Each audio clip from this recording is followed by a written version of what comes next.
Sampurasun Barai Cakra. Sebelum dongengnya dimulai, jangan lupa subscribe, tekan tombol lonceng, terus ditunggu juga nih like dan komen ya.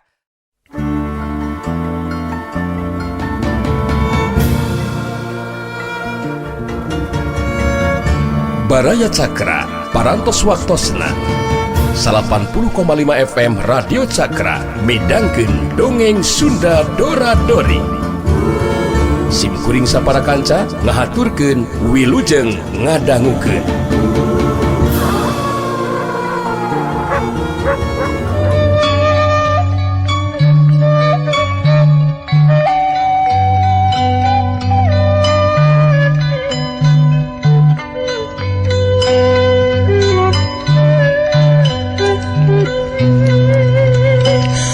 Baraya Cakra.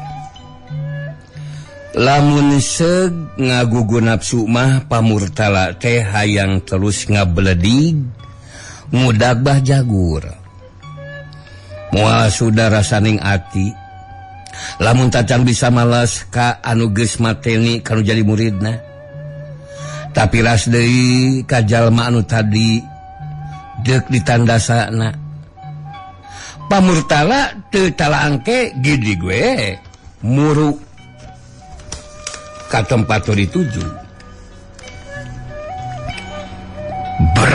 Berat tali anu meungkeut panuria katut jaja teh dikeuretan ku pamurtala. Geus kitu koloyong pamurtala nyampeurkeun banusan Pak Irpai. Nyegruk di gigereunana bangun kacidakannya nyirianana. Sedengkeun panuria jeung jaja sanggeus maranehna lesotina babandan kalawan teu lemek teu nyarek. Duanana ngawaskeun pamurtala anu kejongjon ngaguguk hareupeun banusan anu ngajolopong. Ku kajadiana mah teu mata kaget. Puguh geus nyaksian sorangan. Ngan eta kumireungeuh rupa jeung wandana boh anu geus perlaya, boh anu keur nyeungcerikan estuning duanana pi kasebeuleun. Saumur demerah kakar harita manggihan jalma-jalma kitu pandena.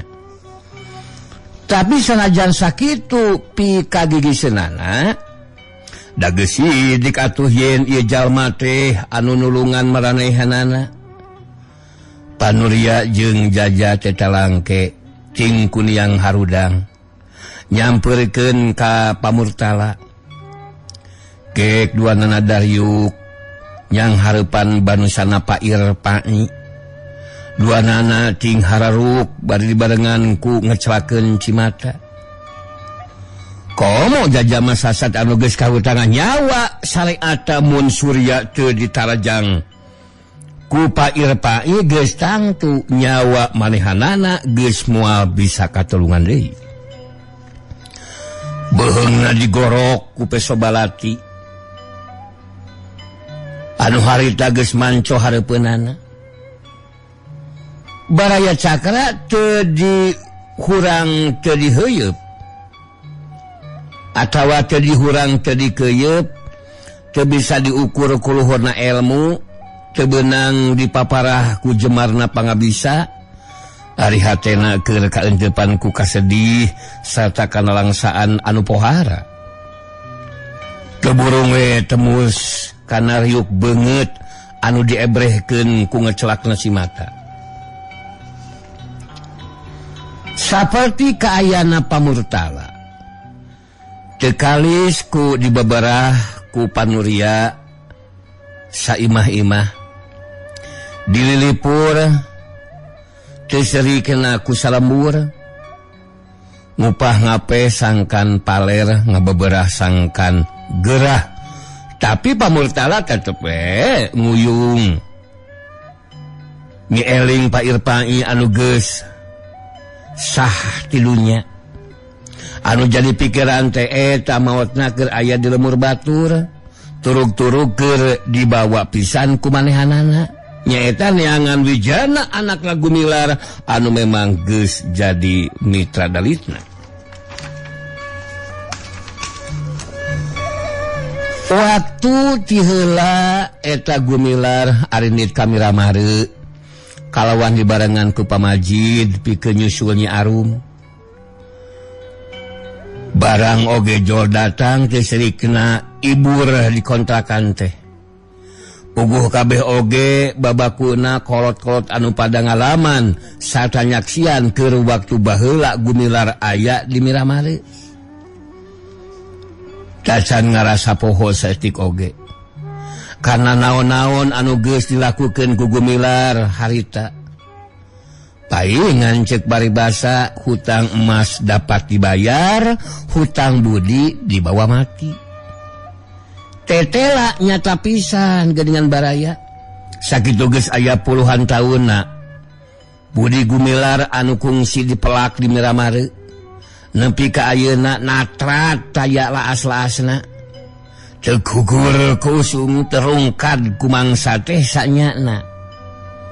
Moal tutung diduruk moal laasku dikumbah. Hanu matak munasawah pisan barang ngurunyung oge Gumilar teh pada ngaku ngabagiakeun. Nu diburu teh nyaeta imah bedengna Arman anu geus nyekel gawe di kontrakan dibarengan ku milikna jadi mandor besar nyaeta ngaganti Juragan Sukarta anu geus lila eureun lantaran ku kakolotan.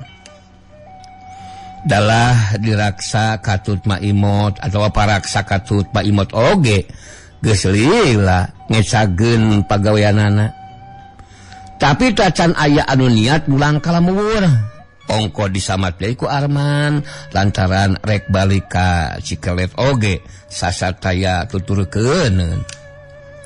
Tambah kesel nya Maimol wawarungan nyadiakeun barang-barang kaperluan sapopoe.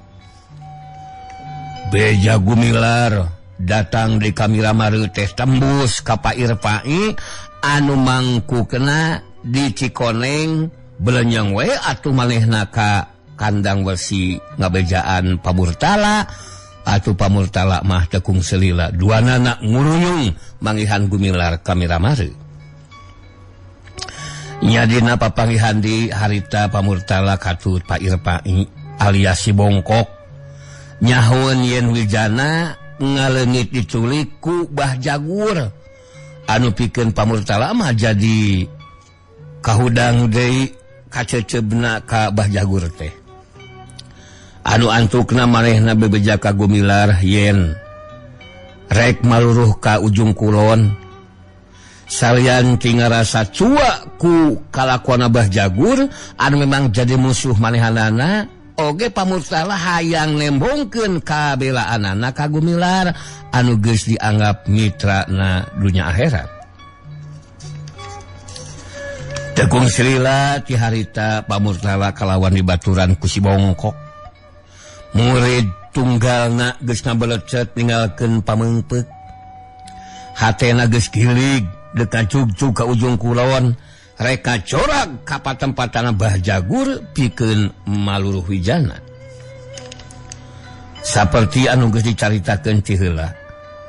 Kabehanana teh ngararab di saung kebon lantaran lumakuna kapegat ku datangna peuting kalawan teu disangka-sangka didinya moprok papanggih jeung Bah Jagur katut Surya anu boga maksud rek ngabinasa panuria katut jaja anakna darwe galungan ijen patetunggalan.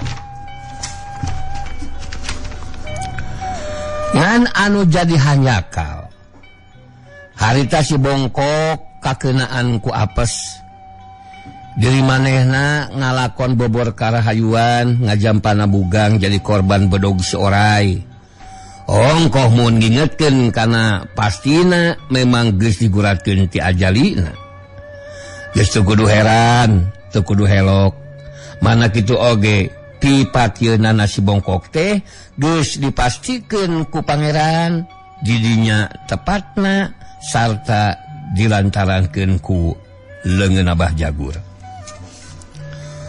lamun diudageun kana hukum karma bisa jadi meureun ieu teh minangka wawalesna lantaran si bongkok teh kungsi mateni si Darba muridna Bah Jagur. Tapi sanyana mah eta teh ngan saukur jalan, saukur syariat, da ari hakiki nama kabeh-kabeh henteu bisa lepas tina kodat irodatna pangeran. Ngeunaan hirup geus pasti kedahna maut. Kulu nafsin da'ikatul maut. Jadi tetelah sakur anu ngaran makhluk mah bakal maeot kabeh oge. Orai oge anu sok megar teu burung we kakeunaan ku paeh. Mun teu dihakan ku sato galak, teu kurang-kurang paehna teh aya anu neunggeuh ku manusia. Atawa kageleh ku ban mobil truk. Tapi pikeun pamurtala najan manehna oge memang geus boga kayakinan yen maotna si bongkok teh samata-mata takdirna pangeran. Tapi keukeuh we rasa sedihna mah teu bisa diubaran. Dina datangna deui nempo kuburanana si bongkok anu dikurebgeun di lemureup panuria. Teu burung manehna ngagukuk deui ngumara cimata. Harita teh minangka nama pamitan lantaran manehna rek nuskeun di lalampahanana pikeun ngadatangan imahna Bah Jagur anu perenahna di tempat panuria mah teu sakumaha jauhna ukur kahalanganku salembur. Pai kaula ayeuna ini heula euy pikeun nuruskeun lalakon nyumponan ikra urang trea Kajang Uum sanajan andika masasat kandak di tengah jalan lantaran kaburu kapegat ajal tapi pai hayang nu bakal neruskeun hanca minangka wawakil andika anu baris ngabarengan ka kaula. Heug pai andika sing jongjon deureuh minangka wawakil dari kaula geus nancapkeun kastuba Rejeng Samoja pikeun luh-luh andika tina gebreta hujan sarta moretna mata poe. Memang pai andika mah geus hina tina sagala ruluba dunya nu teh saeutik matak nimulkeun dosa jeung doraka. Heg pai ku kaula didoakeun andika sing pinangih jeung jalan anu ngabulungbung anu caang padang dipapaesan ku patamanan surga pikeun ngahadap ka Gusti Nu Maha Agung. Wayahna pai jasad andika teu bisa dibawa ke kandang besi. Teu nanaon pai, di dieu oge sarua di bumi Allah.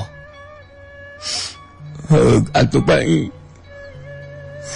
Kaula rek miang deui. Bari ngabarengan gerentesna nu dipirig ku juuhna cimata. Wur pamurtala ngawuran ku kekembangan. Ngabalaan muncugugna taneuh kuburan Pak Irpai alias si bongkok anu masih kene beureum. Geus kitu kakara pamurtala cengkat. Ngareret kanu keur cinekul gigireun jaja. Anu ayeuna rek maturan pamurtala ngalalana sejeng ngebrehkeun tekadna mulang tarima ka Pak Irpai anu geus nyalametkeun nyawana tina pagawean jalma jail droi. Manehna geus gilig rek nuturkeun pamurtala minangka ngawakilan Pak Irpai. Ongko dipenta deh ku pamurtala ka panuria yen jaja rek dijieun muridna. Hal ieu ku panuria diidinan lantaran budakna oge daekeun. Bari ngarasa beratna keur pamurtala ngalengkahkeun sukuna ninggalkeun pajaratan anu rentul pinuh ku tetenger. Ngaret heula ka Panuria anu keur ngajeng-jenangtung bareng jeung anu loba. Pangeus lembur anu ngaduan rek jajab. Jajanya kitu keneh anu harita ngicrik tukangeunana ngaret heula satah neuteuf heula ka Nyi Eda anu keur nangtung didireun anu sejen minangka pamitan anu ngadua kalian.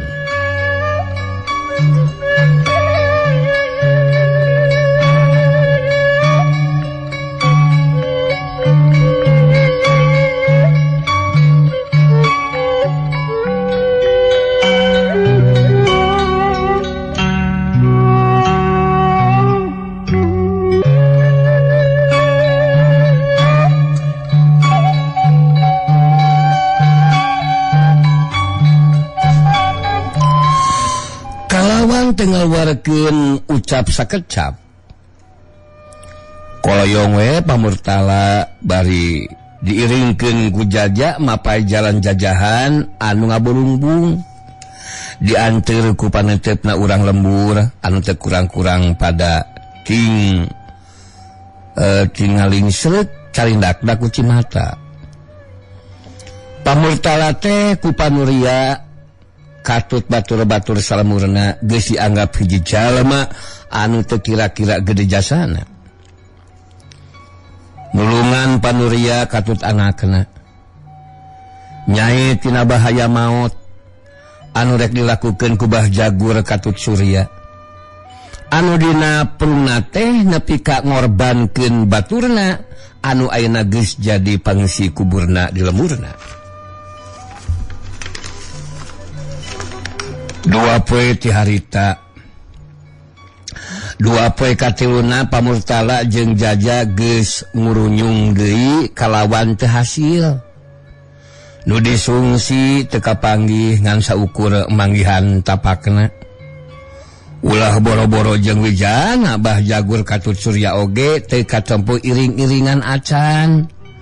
Ku kitu teh mah puguh jalma anu geus rumasa kana dosana dina balikna teh teu terus ka imahna tapi terus mangpret ka jauhna da geus boga pikiran yen bakal aya anu nyusul. Ditanyakeun kanu deukeut luput aya anu nyaheun. Maluruh perkara Surya tetela lain wijana lantaran ceuk urang dinya mah Surya teh bener anak pribadina Bah Jagur anu keleutikna dipihapekeun ka barayana lantaran maut indungna. Ieu teh karangan Bah Jagur anu diterangkeun ku batur salemurna sanajan kabeh anu ngajenge pada nyangsikeun kana kabeneranana. Tapi dina mereka terangan ka Pamurtala nya teu beda ti kitu popokanana. Tapi Pamurtala can waka pegat harapan.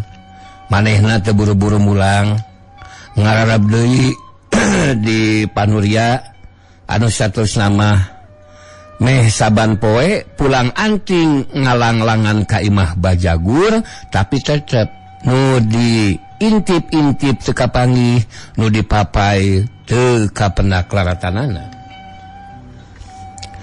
Anu antukna Pamurtala nyeun kaputusan rek terus mulang ka Miramari. Pikeun bebeja ka gumilar yen wijana teh lapor teu kapanggih. Penting piisukeunana rek indit bulan keur meujeuhna ngempray ninggang tanggal 12. Pamurtala geus ngelemet ka buruan dibaturan ku Panuria. Hari maksudna mah pamitan anu panungtungan meureun. Jaja ngencelin ka imahna Pasamsi. Pada rek pamitan lantaran mahna oge rek terus milu ka Pamurtala pikeun ngaguru ngalap ilmu kana wesi. Keur mah geus lila manehna hayang nambahan ilmu lantaran ngarasa kaancam jiwana. katurug-katutuh aya pangajakna ti pamurtala anu hayang nampokeun sagala elmuna ka Jaja minangka gaganti muridna anu geus eueuh sarta engkena kumanehna rek dipeurih pati turta gawe pikeun liangan wijana. Oge mun bisa mah supaya numpes bah jagur ulah nepi ka terus ngagalak sakumar talajak anu matak ngarugikeun balarea. Pikeun panuria mah kacida bungahna. Memang kacida perluna boga pangarti teh komo deui ieu di pibahayaeun teh sasat nampe teu jauh tina bibir panon. Jeung pademukanna bah jagur teh ukur kahalangan ku salamur anu sawaktu-sawaktu bisa datang deui pikeun ngahanca maksudna anu kungsi gagal. Ayeuna manehna teu moal-moal lantaran aya keneh pamurtala engke mah sahanu nyaho ngurunyung deui. Leuheung lamun terang-terangan sanajan geus rumasa ka titi pangarti kaungkulan pangabisa tangtu bisa ngalawan heula satekah pola ulah siga kamari lamun taya anu andon suka bebela mah geus ku hanteu. Manehna katut anakna teh meureun ngan karingarana. Datang ka imahna Pasamsi anu rek ngabagyakeun geus manco cinekul dina bangku gigireun imah.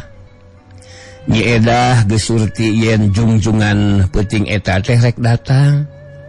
Puguh geus aya iber ti beurangna keneh. Lain dibawa ku kupu anu bawa beja atawa hilwirna angin mawa harewos. Tapi geus kadenge gerentesna buah hate rek amprok jonghok minangka rek sosonoan. Sapunyere pegah simpai. Anu mangkena bakal patepung deui bari mawa hate anu moal aya laasna. Teu bisa kagambarkeun ku carita direka-reka ku basa kumaha anu keur sosonoan. Kumaha itu ieu ngarasa beratna rek papisah anu tangtuna ngaguratkeun rasa kana langsaan anu pohara. Lantaran boh Nyi Edah, ieu Nyi Edah boh Jaja puguh duana oge keur meujeuhna mangkak beger anu munggaran. Masing-masing masih keneh balik tampele. Isukna baraya ieu. Babarengan meletekna panon poe pamurtala katut Jaja geus kaluar ti lemur. Diiringkeun ku anu jajab mileuleyankeun anu rek miang. Nepi ka tungtung lembur anu jarajab teh ngarandeg ukur semetinya. Anu saterusna jajab teh ukur ku paneuteut dibarengan ku gupaina leungeun ting arulang mi leuleyankeun. Komo Nyi Edah mah anu ngagaluhan dina hatena lope. Bari dipeureug ku marabayana cimata anu teu eureun-eureun. Masihan dua pipina tekalis ku asakna Jangji Pasini pasang subaya anu sasangreud pageuh sagolek pangkeh sagolek pangkek moal udar deui. Ari geus nepi ka mangsana jungjuan miang mah teu burung we ngalakatei. Laing hoyna panutan matak nungtun ting seredetna hate. Kelar waas jeung kagagas. Rarasaan teh ditinggalkeun maot we. Nepi ka anu init lesna teu katampo deui diteureuy ku tikungan jalan anu jajab kakara ngabrul. Masing-masing ngagara pagaweanana. Panuria nya kitu keneh dina balikna bari nuyu Nyi Edah anu terus nginghak ngumbar cimata.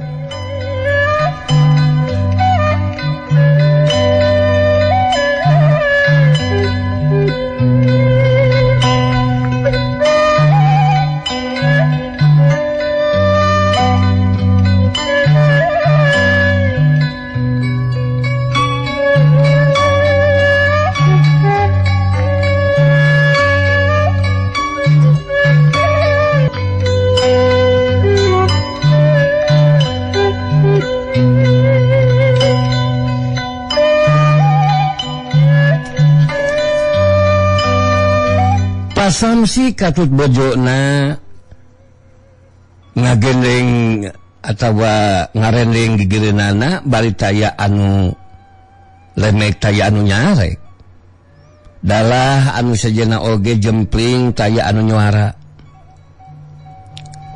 lembutanana kumalayang nganterkeun anu keur miang sanajan jeung pamurtala teh sasatna kakara panggih tapi kenangan mah tetep kumalangkang dina bibir mata sumereket tina hate bulat belit kana ati sanubari komo pikeun Pak Nuria mah anu langsung narima budina pamurtala sanajan nepi ka rup ku padung rap ku lemah diurugan taneuh beureum oge kawasna moal poho-poho datang ka imah karasa lemur teh asa tiiseun ku kitu teh mah kabeh pangeus lembur taya nu ngarasa teu nineung lantaran jeung Pak Murtala teh tacantang tu bakal bisa tepung deui teuing iraha buah iraha minangka paninggalan anu maleungit teh nyaeta kuburan si bongkok alias Pak Irpai anu pikeun pangeus lembur mah teu beda we ti hiji tugu pangeling-eling anu kudu dipiara di hade-hade baraya cakra ku kadatangan di Pamurtala kami ramare pikeun gumilar mah lain deui matak sedih anu pohara keun ku perkara teu kapanggihna wijana mah cenah naon mun ayeuna geus dianggap lapur teh mah sasat geus lipur puguh geus aya walasna taun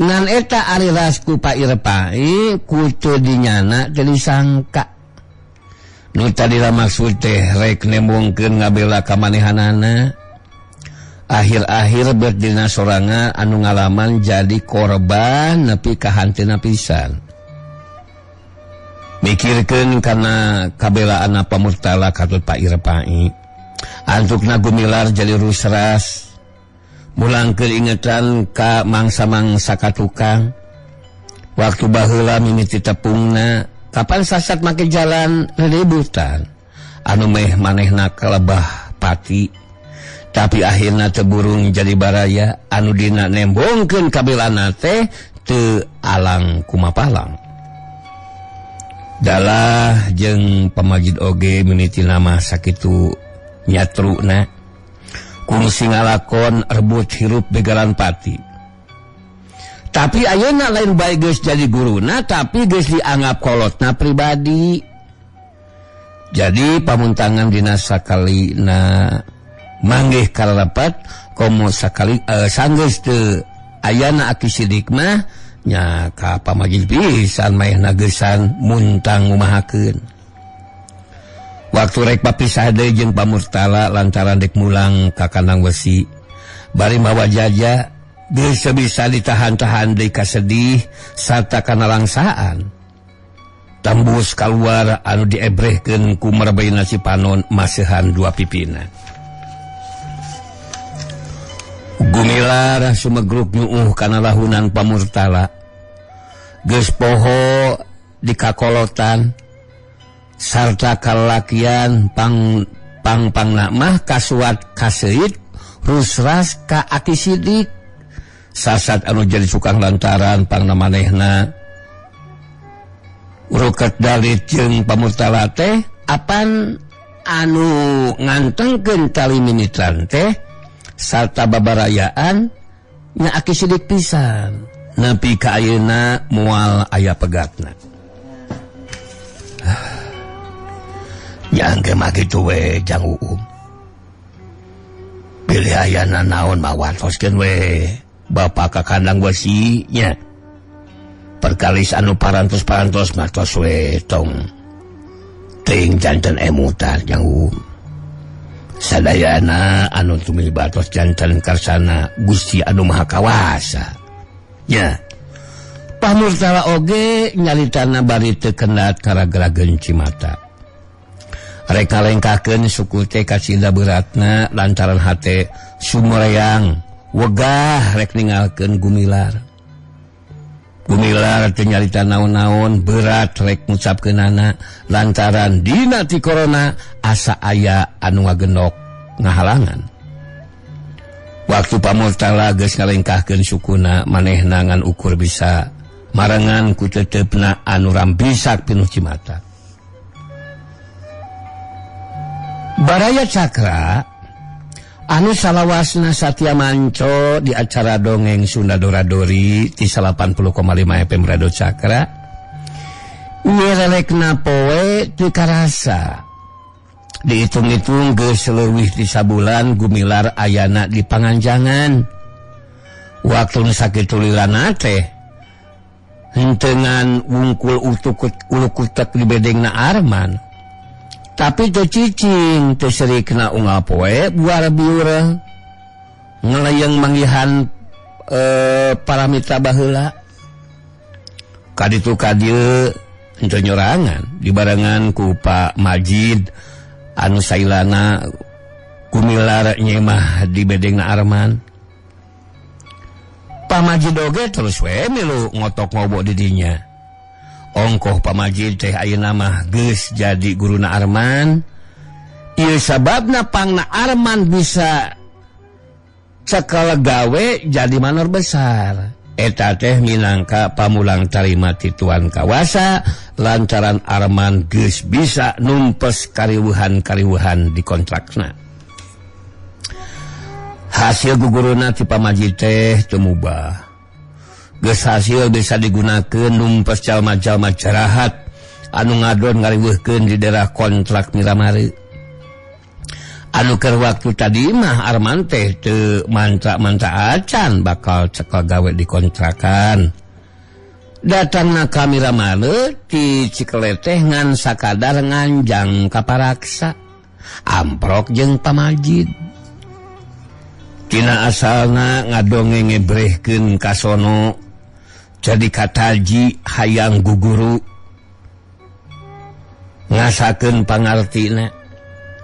Antukna ngalakonan riributan jeung jalma-jalma anu teu tanggung jawab. Malah nepi ka bisa dibasmina pisan. Nya akhirna mah manehna ditawaran gawe ku tuan kawasa. Kana manor besar pisan. Geus kitu mah manehna jeung nyiningsih jadi tetep ranggenak bumetah di Miramari kalawan aya dina kasugemaan. Tapi tukehan ti dina ieu kahirupan mada taralana sapertos kiwari geuningan